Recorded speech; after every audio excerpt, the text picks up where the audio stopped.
In today's show, the Blazers go into Charlotte and get a win over the Hornets on a game when youth was on full display. The Blazers are good and they're young. Welcome, Locked On Blazers. Let's get into it. You are Locked On Trailblazers, your daily Portland Trailblazers podcast. Part of the Locked On Podcast Network, your team every day.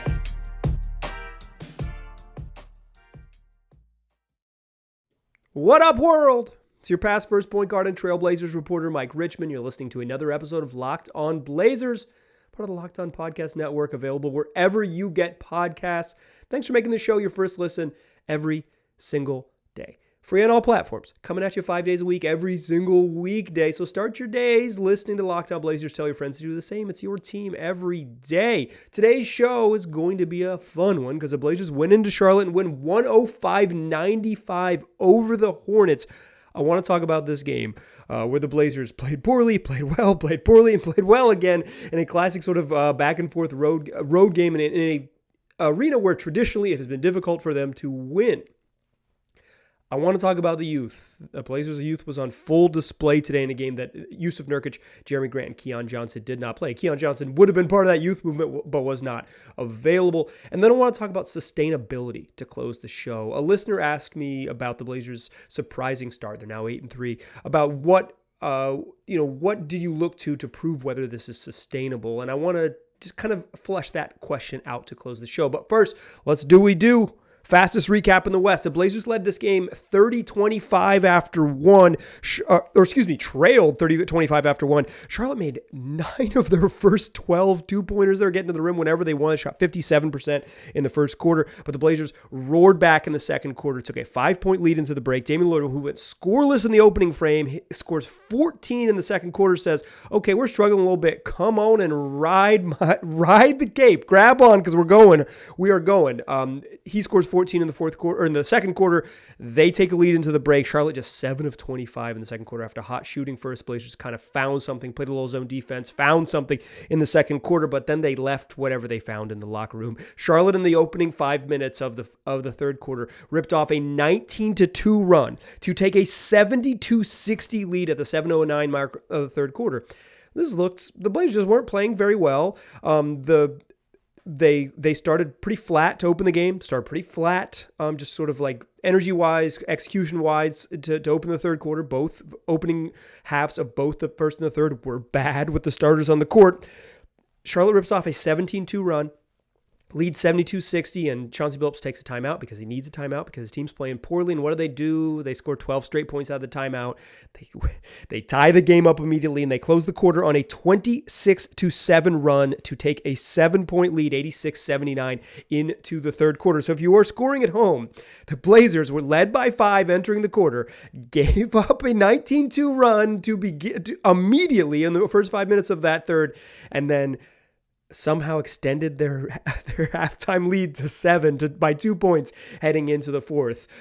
Fourth quarter, Hornets hung around but never got close, and the Blazers hold on to win 105-95. That's your fastest recap in the West. Damian Lillard led the way, and he really led the way. 14 in the second quarter, 11 more in the third, and hit 3 threes kind of after it was like, okay, we need to get going, and Damian Lillard got going and scored 25 points in those middle 2 quarters, the best quarters the Blazers played. He finished with 26 points, 6 boards, and 7 assists. He also turned the ball over 6 times. It's just becoming a thing the Blazers do. They turn the ball over a bunch, and Damian Lillard has career high in turnovers for Dame, turnover percentage. He's turned the ball over more than he ever has, and he did it again tonight with 6 turnovers. Anthony Simons had 19. Drew Eubanks had 14, including 10 in a hot first quarter start. On the Hornets side, you got 18 from Terry Rozier, 16 from Kelly Oubre, and 13 from Dennis Smith Jr. Mason Plumlee also added 16 points and 12 boards. But a name we didn't mention yet is the impressive performance of the night. Rookie Shaedon Sharpe has a career-high 17. You know what that means? He's our impressive performance of the night. Hit it, Shania. That don't impress me much. You already know that Shania Twain's not impressed, and that's fine. Shania Twain doesn't have to be impressed that a 19-year-old went 7 of 10 from the floor and finished with 17 points. Shania Twain doesn't have to be impressed that he got to the free throw line and made both his free throws on an attempt where he jumped from outside the paint, 2 feet outside the paint, like he was going to cram on 3 people, and they had no choice but to foul him. It doesn't matter that Shania Twain's not impressed, because I am. Frankly, I am.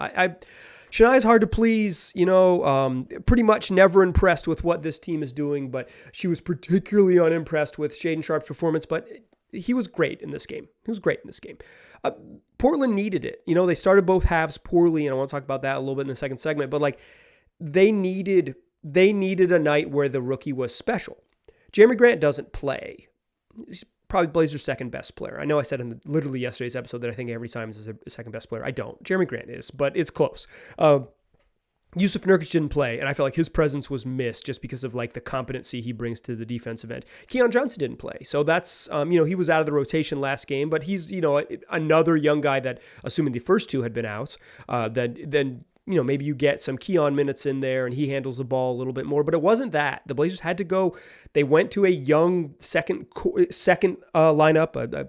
The second unit was that played a bunch of minutes in both halves was Anthony Simons, Shaedon Sharpe, Nazir Little, Trendon Watford, and Jabari Walker. They went super young, and Shaedon Sharpe was just a stabilizing force. They won this game. The Blazers won this game because Dame was so good.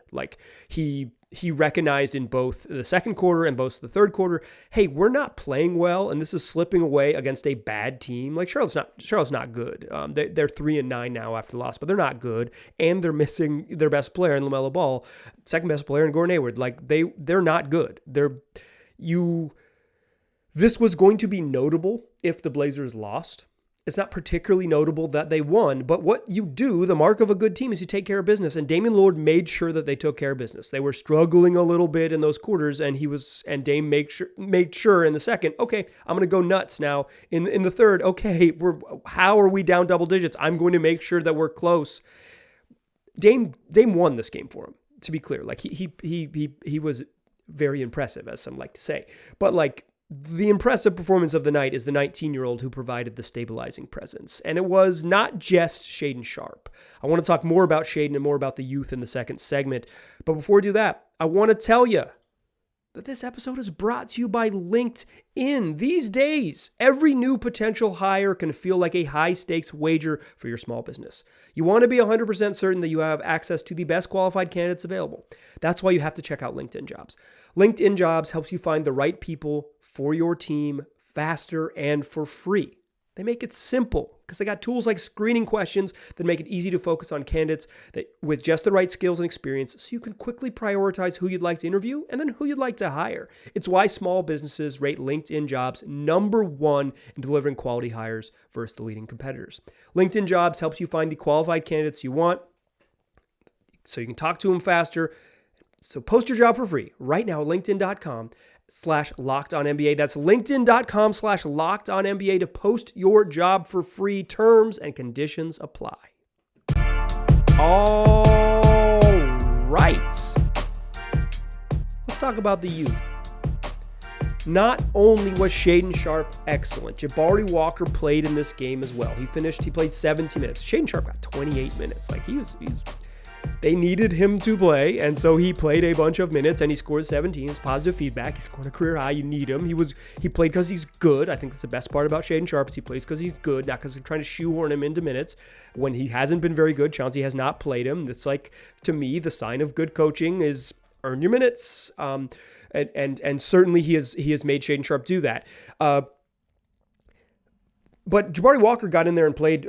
You knew he was going to play tonight because it was no Nurk and no Jerami Grant. And Walker is ahead of the guys. It would have just been Greg Brown or John Butler Jr. Jabari is clearly better than both of those gentlemen and deserves to play. And I thought Walker had some moments where he showed why he's special. He gets in there and mixes it up. He finished with 5 points and 3 rebounds. He's not setting the world on fire, but he does positive stuff. He gets there and knows how to rebound. The Blazers played really small because they only had one healthy center on the roster, so they had to gang rebound. They were struggling with that in the first half, gave up 11 offensive rebounds. I thought Jabari Walker did a much better job of that in the third quarter, kind of getting the Blazers where they need to be. He just go in and compete on the glass. You don't have to grab it. You just have to go in and compete on the glass. He does that well. He hit a three-pointer off a pass from Dame. Just spots up, wide open, take it in rhythm, cash. He scored inside. Missed another 3 at the third quarter buzzer that would have given him 8 on a perfect shooting night. He was just solid. Dude knows how to play. He also had a great assist. He finished with two dimes, but both of them were nice. But the one that really stands out is baseline out of bounds. Shaedon Sharpe's the inbounder. He throws it up to Jabari Walker outside of the top of the key, like just right of the top of the key. He takes a dribble past his man and then fires it right back inside to the guy who just inbounded the ball, and Shaedon Sharpe dunks home with 2 hands.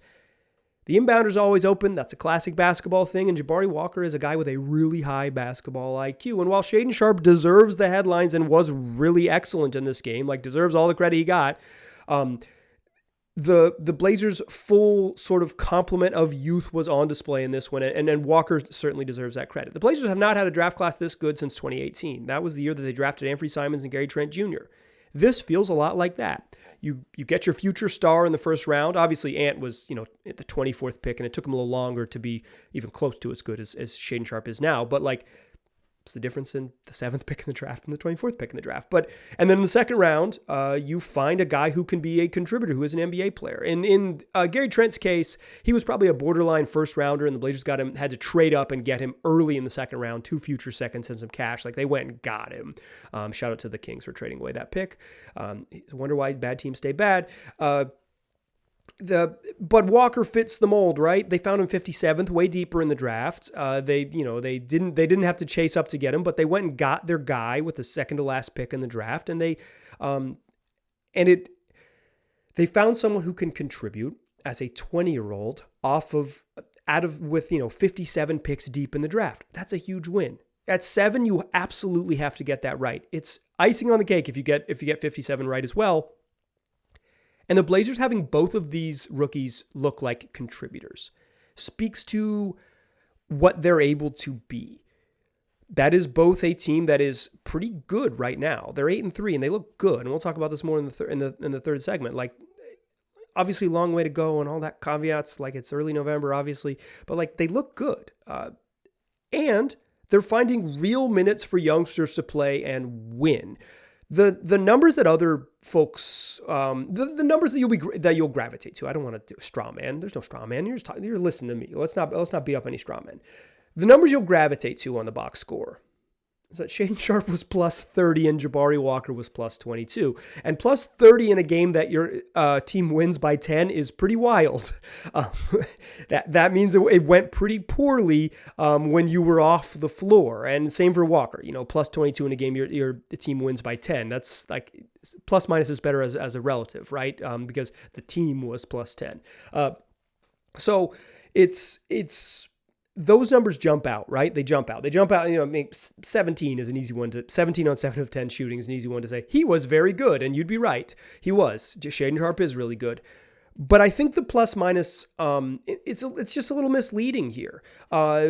The Blazers struggled against Charlotte's starters. The Blazers starting group struggled against the Charlotte starting group. This wasn't a very good Justice Winslow night. I thought Drew Eubanks was really good on offense, but it showed some of his limitations on defense, how much Charlotte was able to get to the rim when he was in there.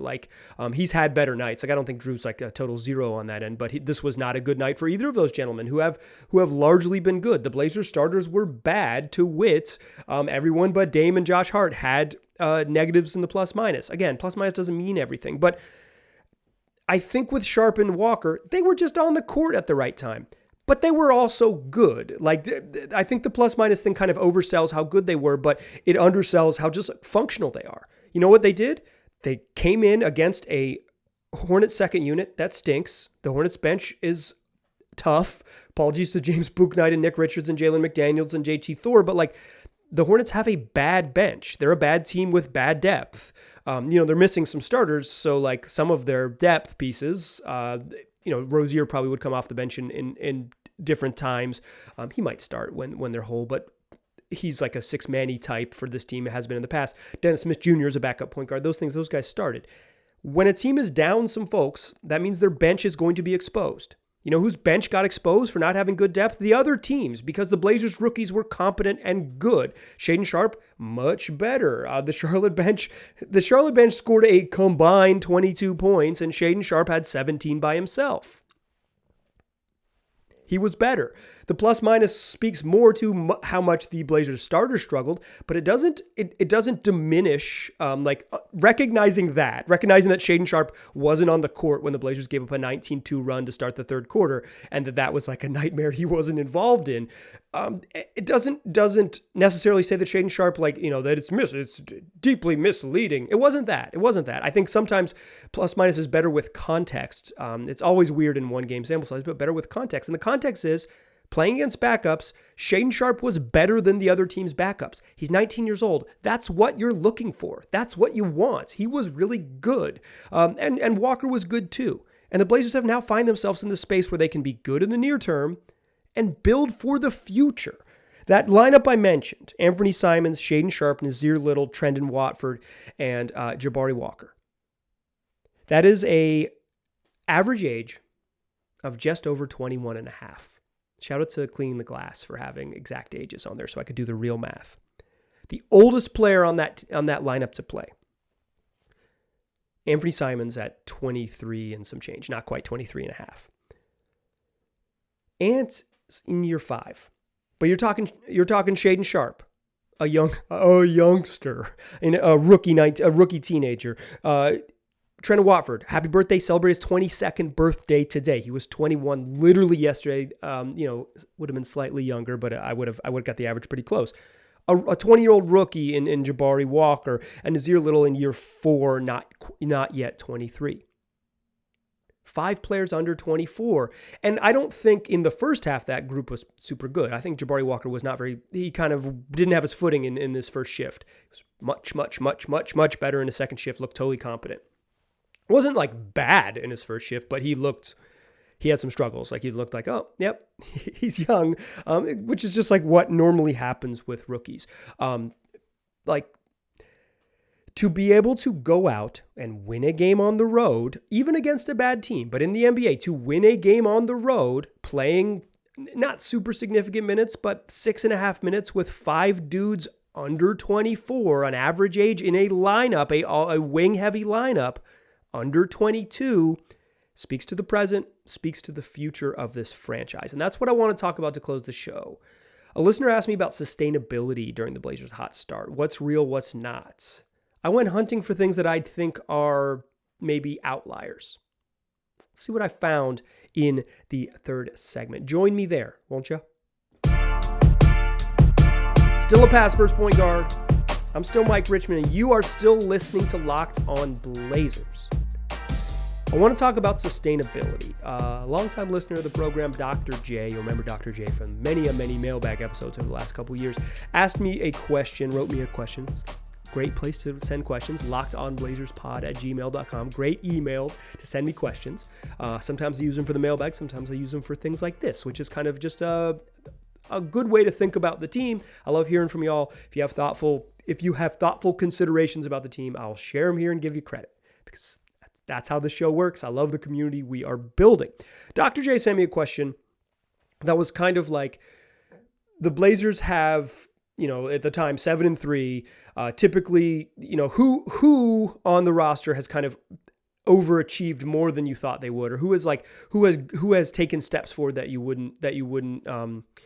has surprised you the most? And that's not the question I'm going to answer, because I think the core of the question is, typically when a team outperforms your preseason expectations, it can be explained away by like, oh, this dude's doing this that's probably outside of his actual skill set, or oh, this 5-game heater, or they're shooting really well here, or they're these 4 things. Oh, they've just crushed teams on the glass, but they've played 4 teams who are missing their starting center, type of thing. It's why when the Blazers had that run at the All-Star break last season, they won 4 games, and Josh Hart shot 55% from 3 on 21 attempts, and I was like, I don't know if this is real, because I don't think Josh Hart's going to shoot 55% from 3.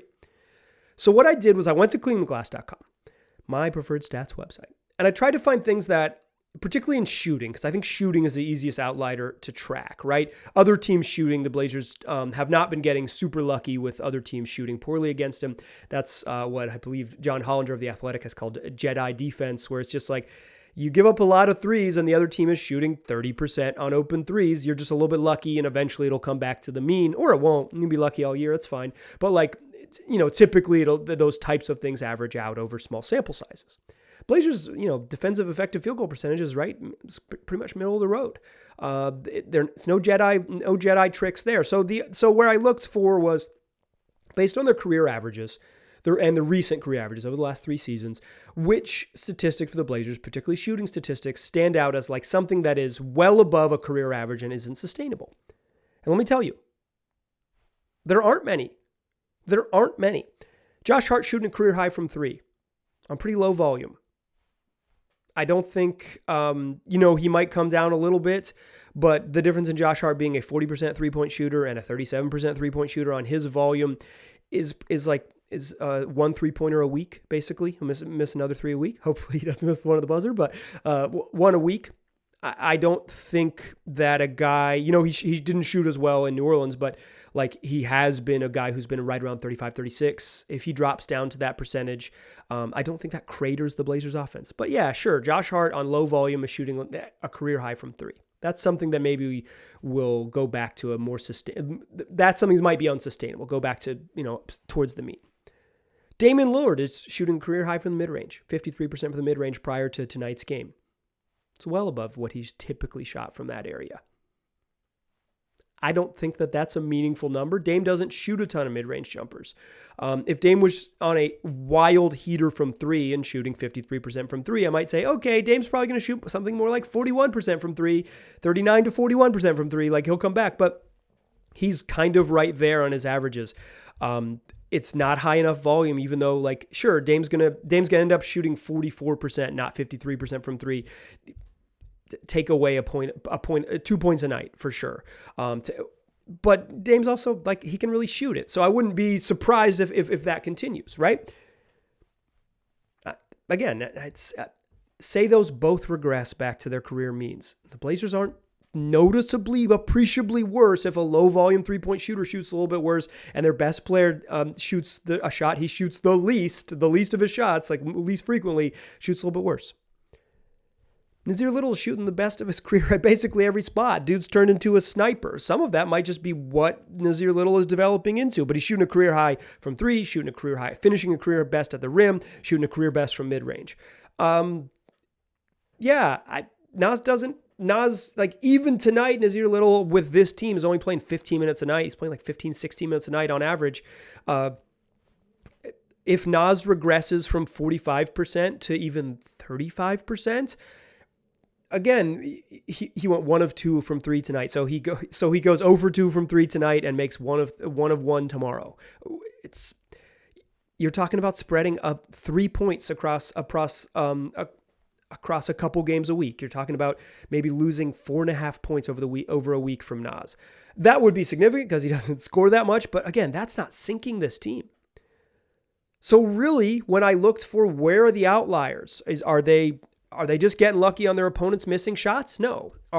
Is anyone, particularly role players, like is Nurk shooting crazy? Is Ant shooting? Ant's not a role player, but like a secondary guy. He's second to Dame. It's like, is he shooting crazy? Is Damian Lillard just on a wild heater because he can get on wild heaters? Like, what about Justice Winslow? What about Trent Watford? No one on the team is wildly outside of their production. That's why I think this feels sustainable. This feels real to me.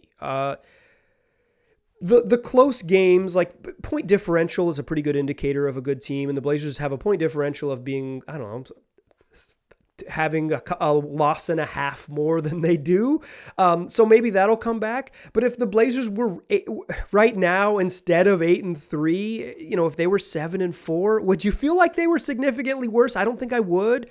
Even at 6-5, depending on sort of when the losses came, like they'd be in a good spot. If they end up like slightly above 500 on the year, they're probably a playoff team and it doesn't matter. Like, if they win 44 games, they're going to be fine. They kind of profile, statistically, according to Cleveland Glass, they profile as like a 41 win team. They're a top 10 defense, they're right on the cusp, right? They're 10th, depending on, this is as I'm recording this, they're 10th according to Cleveland Glass, and there are some games that are still happening. So they could drop to 11th, but whatever. They're like a borderline top 10 defense. They pass the eye test on defense. Do I think they're going to be top 10 all year? I don't know. Probably not, but they could be. They could be. And if they drop, I think they're going to drop to like 14 or something. Like I think they crater out, like if they really start to struggle a little bit, like 17th on defense or something like that. That would have been, heading into the season for me, if you told me the Blazers were going to say 17th, I'd say they're going to be cooking. Like if they're the 17th best defense in the league, they're going to be really good. Offense hasn't quite been there, but I think they can get better. I think they can. Like I think you'll get more from Ant as he continues to find his footing. He struggled a little bit at the beginning of the year. He's starting to look better. To wit, in this game, 7 of 18, and didn't shoot very well from 3, but he got to the rim more. He had a great dunk in this one. Like I think Ant will eventually kind of even out and get back to a little bit more efficient shooting, although he has not quite been there yet. I think their offense can get better. I think their defense is just like, it passes the eye test. They look more competitive and they have a lot of want to on defense. A lot of defense is skill. Like it's a skill thing. We tend to credit it to effort, and I don't think that's real. But like if you play a team that can play Josh Hart and Jusuf Winslow and Jerami Grant a whole bunch of minutes, you throw in a Gary Payton in that mix, you get 26 minutes a night from Jusuf Nurkic, who's mostly a competent defender, and on the right matchup, a very, very good defender. You're just like, this team is better than I thought they would be and better than I gave them credit for. And after 11 games, I'm willing to say I was wrong. Like I have no problem doing that. And like this feels sustainable. They're not doing things on either end of the floor that seems totally outside of the character of what we know through 10 games. A little bit will come back just because like point differential indicates that a little bit will come back, but a little bit coming back doesn't mean that they're not like pretty darn good. They're 5-1 on the road. They've started this road trip 3-1. A couple really fun, even the one in Phoenix, improbable victories. But like 5-1 on the road, they didn't win a fifth road game until deep into January last year. They're just, the way you win 50 games in the league, so you win 30 games at home, 30-11, and you win 20 on the road. You go 20-21 on the road. That is a 50-win team. You can slice it a little bit differently. You can win 25 home games, 25-16, and then also get your 25 on the road. But if you're competent, like if you 25 plus at home, and you're winning more than half of your road games, 23, 24, 25, you're a 50-win team. Again, the Blazers' like statistical profile doesn't look like a 50-win team. But do they look like a good basketball team? Absolutely. Do they look like a team that is playing guys like Shaedon Sharpe and Jabari Walker and Trendon Watford and Nazir Little who can improve and take and like get better than they are right now? Absolutely. You throw that in with the steadying presence of a star like Damian Lillard, the defensive chops of veterans like Jusuf Winslow, Josh Hart, and Jerami Grant, and just like the perhaps budding stardom of Anthony Simons. If Ant gets on a hot streak that lasts several games, the Blazers are going to be a wildly, wildly scary offense with the parts they have to go with a competent, if not borderline top 10 defense. This thing is sustainable. They're going to be pretty good all year long. I guess legally we're supposed to wait 20 games in, but I don't know if I'm going to be around here 20 games in. It could be having a major life event. So I'll just call it now like I see it. I think this team's good. I think this is sustainable. And everything we've seen through the first 11 games says this stuff is for real. And they've got young parts that can get better. Right now, they're good. They have all of the makings of a team that is good now and can be better in the near term and long term. How about that? If you're a regular listener to this podcast, you think I was going to be saying that on game 11? Or do you think I was going to be telling you, you know what, they're struggling, but hold on to your joy, y'all. You got to find this. Like, I would still bring a smile and bring all my goofy stuff, but I truly am stunned by how competent they could be, but I also believe very firmly that they're good. They're just solid and good. How fun is that? They play another game tomorrow. New Orleans Pelicans, who it's second night of a back-to-back for both teams. Pelicans were in Chicago tonight, so not a crazy rest disadvantage for the Blazers. Pretty lucky to go into someone else's arena where they, in this situation where they were also on the road for a back-to-back the night before. Very winnable game. Very, very, very, very winnable game. If they don't win, whatever, but like absolutely they can win this. And if they beat the Pelicans and they win at least 4 games on a 6-game trip, that is trumpets and trombones, second line marching down bourbon. I prefer Frenchman, but whatever. It's like, that would be really, really impressive. And guess what?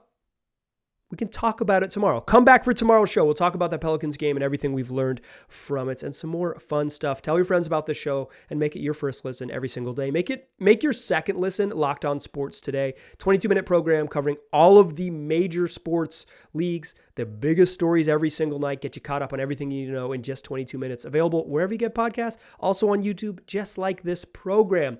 I appreciate you listening. Come back for tomorrow's show. I'll talk to you soon.